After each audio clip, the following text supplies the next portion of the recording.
Wow. Hello, everyone. I guess I am live. So I'm Sharon from SeenagersNow, and I'm actually testing some equipment, and I wanted to go live. There's probably going to be nobody on here, so I'll get used to talking to myself. So, hello and happy New Year 2022. Wow, that's crazy. Let me get rid of my tea here, or at least my spoon. So, I created this website, SeenagersNow.com. I'm sorry. I'm not great with lighting, so I still got to work on this lighting and stuff. Um, if that's an issue, I guess I'll figure it out. For now, I just mainly wanted to go live and see how some of this equipment works. So the other day, I have a new webcam. I used that and it didn't work. I couldn't access the video after I taped it. So, like I said, a lot of stuff to figure out with going live. I feel like a lot of the technical stuff is more involved in the other stuff. Actually, I'm going to film behind me too on this camera. So, yeah, I'm not crazy about this lighting. I don't know how to move it. Maybe it's not that one. I don't know. Okay. Forgive me with the lighting. Like I said, I am definitely not the best with the lighting. So, I haven't put that many videos up on SeenagersNow.com. So number one, I wanted to do this live because I wanted to get more practice going live. But number two, I need to add some more videos in there.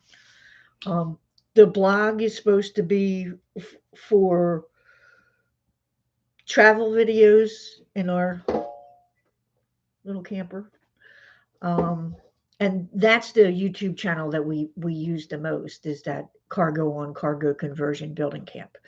And then I have a channel for health and wellness. I just created a meditation channel called Virtual Mood Persuasion, and yes, it's a play on the words, or on the song actually, which is Crystal Blue Persuasion. If you guys remember that from back in the day. Um, and then the other one is just Teenagers Now, and that's talking about teenager stuff. So that's why I wanted to come on today, just talking about being a senior citizen. It is January 2022. I just turned 61 years old. 60 has been a challenge. I don't know why that light went off. 60 has been a challenge. A challenge for me. Um, I don't know. We lost some light here.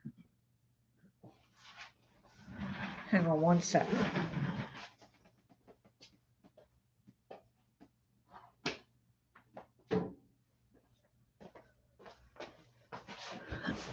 Okay, I just put on some more lighting. I don't want us to be totally in the dark. Um, so I turned 61, and I've been a widow since age 50. Well, my husband died in 2013. So I was 52. I was born in 61. So I was 52, I believe, as a widow. And my husband passed at 56. So he passed young. I was a young widow. And you can't collect benefits until you're age 60. Now, I wasn't planning on collecting benefits at age 60 because I worked. Okay, I worked full time. I'm an LCSW. I had a job as a supervisor in the social work department. I was, not planning on retiring. However, I did not like my job. It was an extremely stressful job, and the company wasn't running things well. But anyway, I lost my job in February, and I rode the unemployment train to the end. And then I thought, well, should I go back to work, which I could, or should I go on my husband's SSI? So I called Social Security. It took a couple months to get an appointment. And I called them and figured out what I would get on Social Security on his benefits, and it was better than I thought. So I thought, okay, let me try this. So I set that up to start in January. So I have not received a check yet. I will get a check in February. The end of February, I think, will be my first check. And I did that way for a couple reasons because actually unemployment still owes me, I think, 13 weeks for their extension. And there's something wrong with the system in New Jersey that everything's backed up or something. So I wanted to make sure that 13 weeks was ended, which was sometime in December. So I decided to start my benefits in um, 2022. So I'd be 61 years old.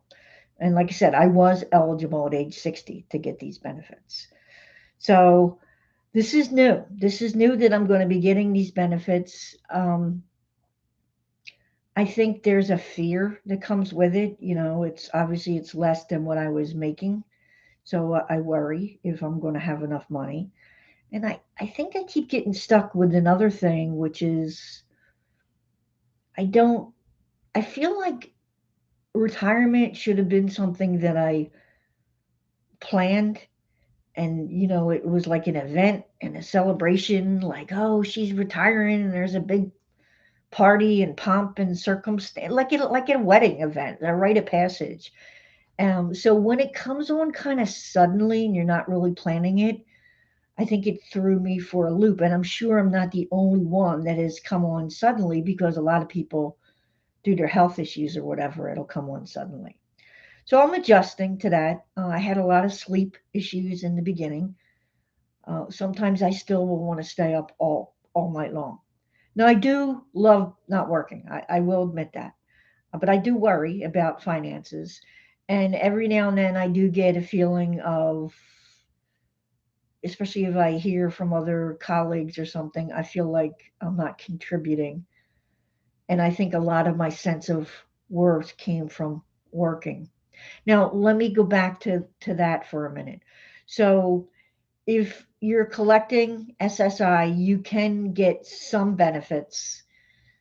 Um, I'm sorry, you can make some money. So I think it's like $20,000. So I am working part time, supervising a couple clinicians, like an hour a week supervision for them to get their LCSW. And then I picked one day a week to see clients myself, and I picked Saturday because usually when we go camping a lot, we go on off days. So I'd rather, because it's so hard to find places on weekends, it's so crowded.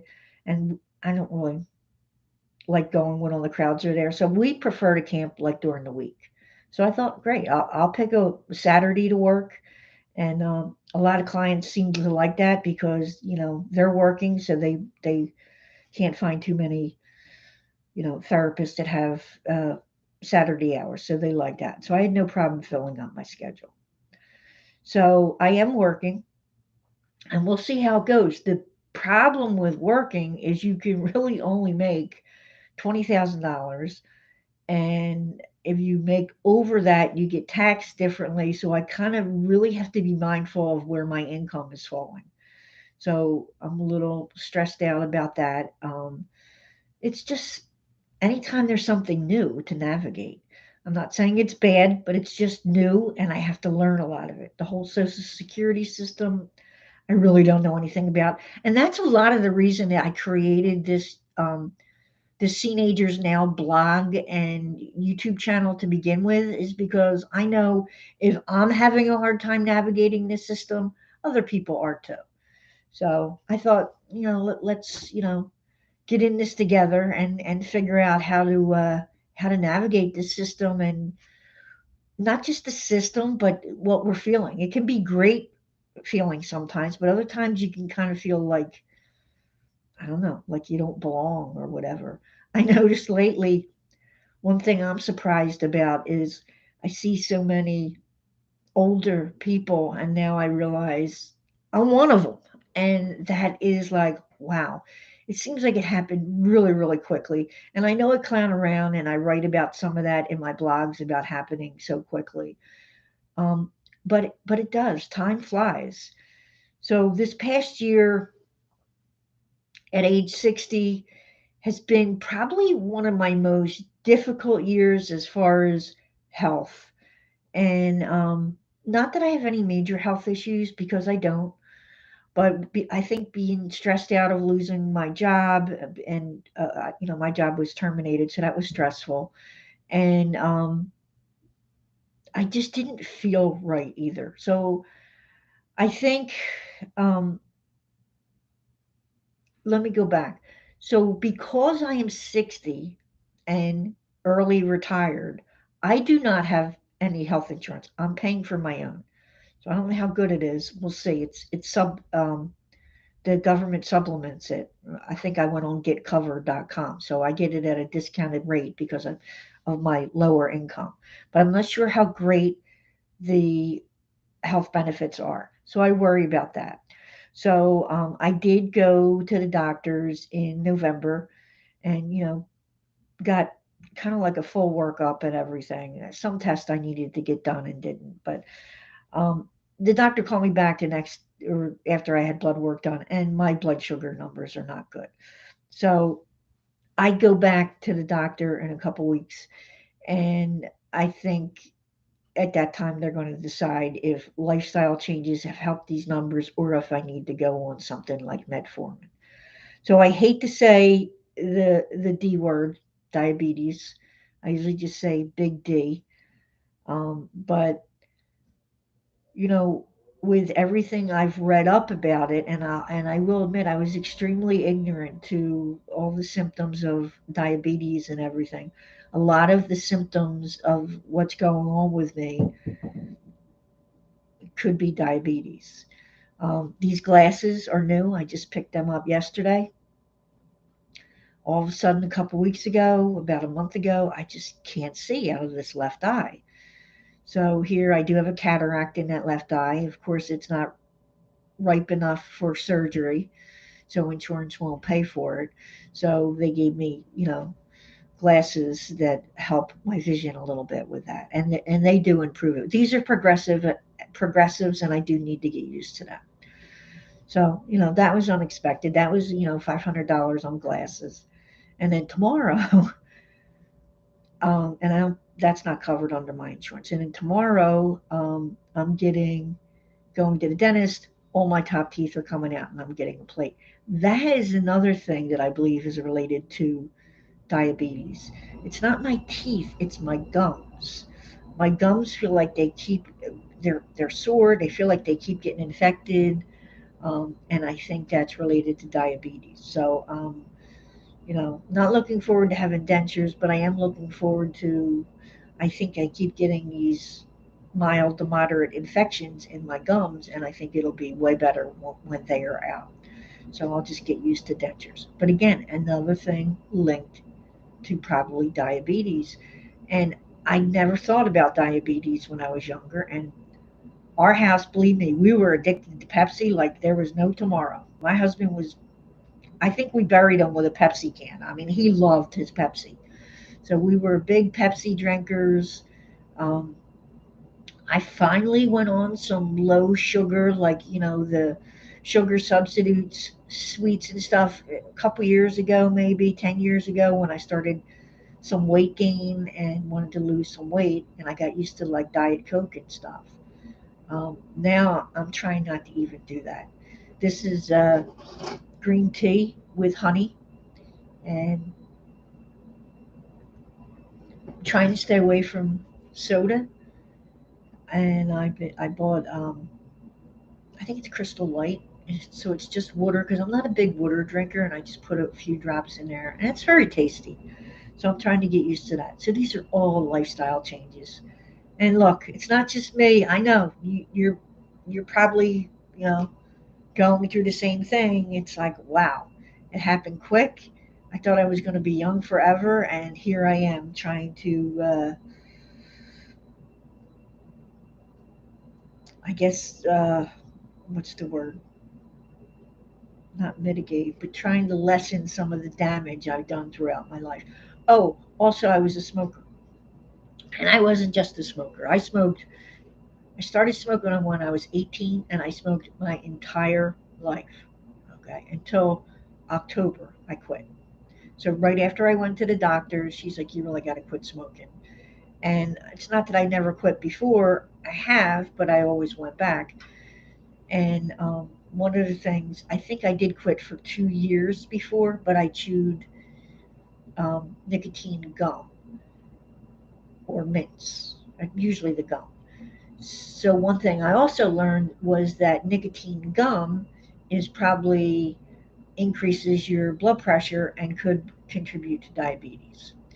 So from 18 until age 60, almost 61 in October, I my body had had nicotine its entire life. So I am finally nicotine free. Now I will say I gained a lot of weight. I've never weighed this much in my life. Now whether that's due to smoking or the big D, I don't know. I know that one of the things I looked up with diabetes is that you will have this just intense hunger. And I know I have that sometimes. I just need some kind of food. And I didn't used to be like that. And unless it's just from quitting smoking, I'm not sure. Or maybe it's a combination of both. So now I don't know if you can see this. Oh, I'll show it to the camera. So now this some of my new toys are taking my blood sugar every day and taking my blood pressure. That's always fun. I do take B12 and some vitamins.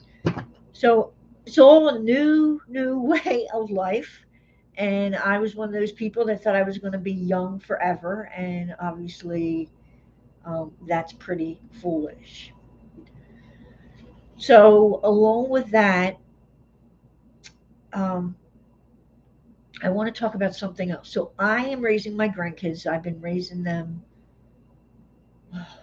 for 12, 14 years, 13, no, 15 years. So my youngest granddaughter I've had since she wasn't even quite two that we were raising her. So we're celebrating in a couple weeks. She's going to be 17 years old, and yay! I'm so excited because she's going to be driving now. And you guys know what a relief that is. You're always driving somebody around, and this one's always on the go. Between work and her friend's house, or so stores, shopping. Yeah, she's always on the go, so it's always taking her somewhere. Actually, I just got a text. She says I'm done at 3, so I get to pick her up at 3 o'clock from work. So we are counting down the days how many more pickups or drop-offs I have. So I'm very, very excited about that. But I'll tell you, when I was taking her to work this morning, I remember driving down the road is by the mall. And I remember driving in my first car, okay, because I worked in the mall there. And it was like a flashback. I'm like, wow. And now, so many years later, now it's my granddaughter doing this. So we got her, well, she had saved up money for a used car because she had been working and I had helped and put some money in there. So she got her first car January 1st of this year. And I think it was really funny. This talks a little bit about the difference in the generations. I remember when I sold a car or bought a car. If I bought a car, I'd like to have all cash on me because nobody ever wanted to take a check. And so it was January 1st. It was New Year's Day, and I knew the banks weren't open. I couldn't get that much money out of the bank. I got $100 out of the bank to maybe hold it, but I knew I couldn't have all the money in cash. So I thought, well, we'll just have to put a deposit down and hold the car if we want it. And I'm the type of person that, I think with used cars, they go quickly. You got to jump on them if you see a deal that you wanted. So yeah, this was a deal and we wanted it. So we were talking about how we were going to pay for this. And, the couple who sold the car, well, it was a brother and sister actually who were dealing with it because it was their parents' car. But they were talking about PayPal and Venmo, and all this is going right over my head. So I just took my phone and handed it to my granddaughter. I'm like, okay, you deal with it. I mean, I do have a PayPal, but I don't know what it's linked to. So we did manage to get the car on New Year's Day. A little bit of, tweaking. We had to take money from this account and send it over to here for someone else's account to send it to a Venmo because I don't know any of that stuff. And I was laughing because I was thinking years ago about the cash or check. That was how we did it. And now I don't even, well, I'm sure they don't want to check, and maybe they don't want cash either. But definitely, this is two generations later. So this is definitely a big change. Even the cars are different. I mean, the cars that we had, carburetors and points. And I remember sticking a screwdriver in the carburetor. I remember my first car cost me $300, and my granddaughter's first car cost $3,000. It's still a used car. It's probably in better shape than the car that I had because cars are better today. Um, but it's just kind of weird going through this, me being, retired and her coming into that, 17 freedom age and then, 18 and all that. So it's an interesting parallel to go through right now. So I'll probably be talking a lot about that in some of my blogs. Um, I don't know. Let me know in the comments what you like, what you want to hear. Um, I don't I don't know. We'll see how this goes. If it goes well, then great. If it doesn't, then maybe it'll fizzle out. But in the meantime, I'm getting practice, okay, which is great because I need it on going live and with all my equipment and everything. And no harm, no foul. There's nothing to be lost from it. I think I can save these videos to be viewed at another time because I don't think we had anybody watching this. I see a big fat zero up there, but I'm okay with a zero. Okay. That is absolutely fine. So thank you guys for tuning in later if you do. And like I said, I'm hoping maybe to schedule some chats, come on here live and, you know, shoot the shit about the senior stuff. And, you come on and chat and maybe we can learn from each other. There's all different websites and things. Nobody knows it all. And hopefully we can help each other out on this new ride through being retired and Social Security and all that fun stuff. All right, everybody. Thank you for watching the very first live episode. Take care. Bye now.